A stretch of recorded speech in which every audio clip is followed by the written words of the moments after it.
নীল নকশা পশ্চিমারা করতেছে। নাউজুবিল্লাহ বলে। আল্লাহ আমাদেরকে মাফ করুক।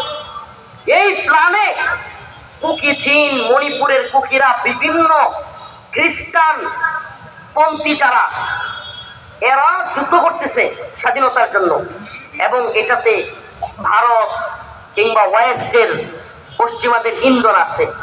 এই কথাগুলো কেন বলতেছি? প্রিয় উম্মাহ, প্রিয় হাজিরিন, প্রিয় উপস্থিতি, আমরা ছোট্ট মানুষ, কিন্তু এই গভীরের রাষ্ট্রের এই কথাগুলো আপনাদের সামনে বলতে হচ্ছে এই জন্য যে আমি যে আয়াতে কারিমা তিলাওয়াত করেছি, ওয়াকুল জাআল হক ওয়াজহাকাল বাতিল ইন্নাল বাতিলা কানা যাহুকা, হক এসে গেছে আর বাতিল, সুবহানাল্লাহ, কুল জাআল হক ওয়াজহাকাল বাতিল, আল্লাহ বলেন বাতিল পরাজিত হয়েছে, পরাজিত হয়েছে, বাতিল পরাজিত হয়েছে। সুবহানাল্লাহ।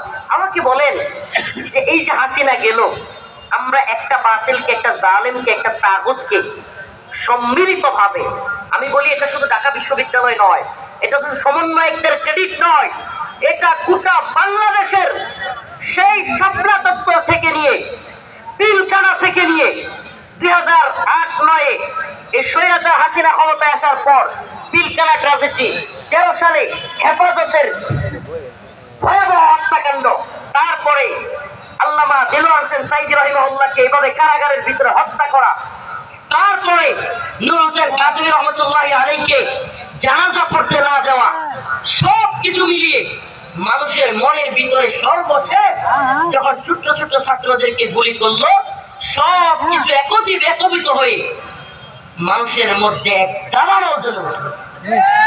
এটা হলো বাস্তবতা। এটা ব্যক্তি, কোন সংগঠন, কোন বিশ্ববিদ্যালয়ের একক ক্রেডিট নয়। তো আমরা জালিমকে, আমরা এই বাতিলকে পরাভূত করতে পেরেছি, আলহামদুলিল্লাহ। হাসিনা গিয়েছে, খুশি হয়েছি, কিন্তু তার চাইতেও বেশি যে বিষয়ে আমি খুশি হয়েছি, যেটা অনেকেই খেয়াল করেছেন কিনা, যে আমি হাসিনা গিয়েছে যতটুকু খুশি হয়েছি, তার চাইতে অনেক বেশি খুশি হয়েছি এ জাতিকে আল্লাহ পাক বুলেটের সামনে দাঁড়াবার হিম্মত তৈরি করে দিয়েছেন। আর মনে রাখবেন, যে জাতি পৃথিবীর ইতিহাস বলে, যে জাতি বুলেটের সামনে, কামানের সামনে, বিমানের সামনে জাতি শিখে গেছে, সেই জাতিকে হাসিনার মতো জালেম কেন পৃথিবীর কোন জালেম দবায় রাখতে পারবে না ইনশাআল্লাহ। এজন্য আমরা তো আল্লাহ পাকের কাছে চিৎকার দিয়ে জানাতে চাই, এ জাতিকে চিৎকার মেরে জানাতে চাই, মোরা মুসলিম, মোরা বীর মুজাহিদ, সৈনিক রাসূলের, মোরা ইসলাম মানি, আল্লাহকে মানি। আমরা এই কথা দ্ব্যর্থহীন ভাবে জানাই দিতে চাই। আমি যেই বিষয়টা বলতে চাচ্ছিলাম এই সঙ্গীতের সাথে যায় না, আমি যে সঙ্গীতটা আপনাদের শোনাতে চাই সেটা হলো, মোরা কামানের মুখোমুখি দাঁড়িয়ে আল্লাহু আকবার বলবই, আসুক না যত বাধা, যত ঝড় সাইক্লোন, রাসূলের পথে মোরা চলবই, এ জীবন বাজি রেখে দিনের নিশান মোরা বাংলার আকাশে উড়াবই। রাজি আছেন তো ইনশাআল্লাহ? আসুক না যত বাধা, যত ঝড় সাইক্লোন, জিহাদের পথে মোরা চলবই, এ জীবন বাজি রেখে দিনের নিশান মোরা বাংলার আকাশে, বাংলার আকাশে মোরা কামানের মুখোমুখি দাঁড়িয়ে আল্লাহু আকবার বলবই, আসুক না যত বাধা, যত ঝড় সাইক্লোন, ইমানের পথে মোরা, এ জীবন বাজি রেখে দিনের নিশান মোরা বাংলার আকাশে। কাজে আসুন তো ইনশাআল্লাহ। আপনি দেখছেন ফিলিস্তিনে যখন ইসরায়েলি সৈন্যরা গুলি করতে আসে, যখন ইসরায়েলি সৈনিকরা কামান নিয়ে আসে, ছোট্ট ছোট্ট বাচ্চারা, সুবহানাল্লাহ, ছোট্ট ছোট্ট বাচ্চারা কি করতো? পাথর মারতো কামানের সামনে, বন্দুকের সামনে। এগুলি তো আমরা দেখতে পাই। আলহামদুলিল্লাহ 2024 সাল আমাদেরকে দেখাইছে ছোট্ট ছোট্ট বাচ্চারা পুলিশকে দেয় ঘুষি দিচ্ছে। জাতি জানিয়ে দিতে চায়, পুলিশ হও,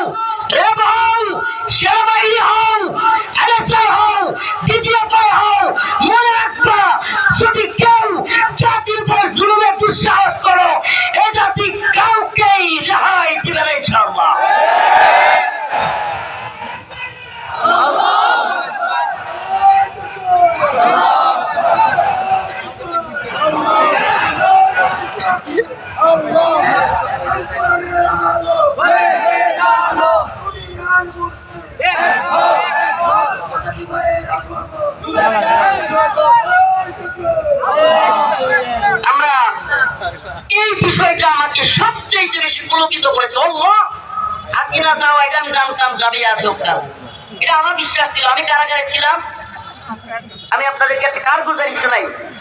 আমার উপর দিয়ে যে পরিমাণ জুলুম গেছে এগুলো তো আপনারা জানেন, অনলাইন অফলাইন সব জায়গায়। আমার জুব্বা খোলা হয়েছে চাইনা, লঙ্গি খোলা হয়েছে, এগুলো খুলে প্যান্ট শার্ট গেঞ্জি এগুলো পরানো হয়েছে, বিড়ি ধরা দেওয়া হয়েছে, তারপরে ছবি তুলছে। আল্লাহ আল্লাহ, এই কাজগুলো এরা করেছে। এটা কেন বলতেছি শুনেন, কষ্ট লাগে নাই? কি মনে করছেন আল্লাহর দিকে তাকায় খালি কান্না করছি, চোখ দিয়ে অজরে পানি পড়ছে? একটা ছবি তুলছে বিড়ি সহ, এরা কয়েকবার ফেলে দিছে, আবার ধরছে, আবার ঘাড়ে ধরে চাটা মারছে, আবার চাপ দিছে, এরপরে ধরাই দিছে। আজকে সেই ছবিটা আমি ফরিদউদ্দিন মাসউদের বিরুদ্ধে কথা কেন বললাম, সেজন্য যারা কওমি অঙ্গনের দাবি করে, আমাদের ভাই দাবি করে, আজকে তারা আমাদের ওই রিমান্ডের ছবিটাকে নিয়ে ট্রল করে আমাদেরকে পচানোর চেষ্টা করে। নাউজুবিল্লাহ। এর চেয়ে কষ্টের আর কি হইতে পারে বলেন?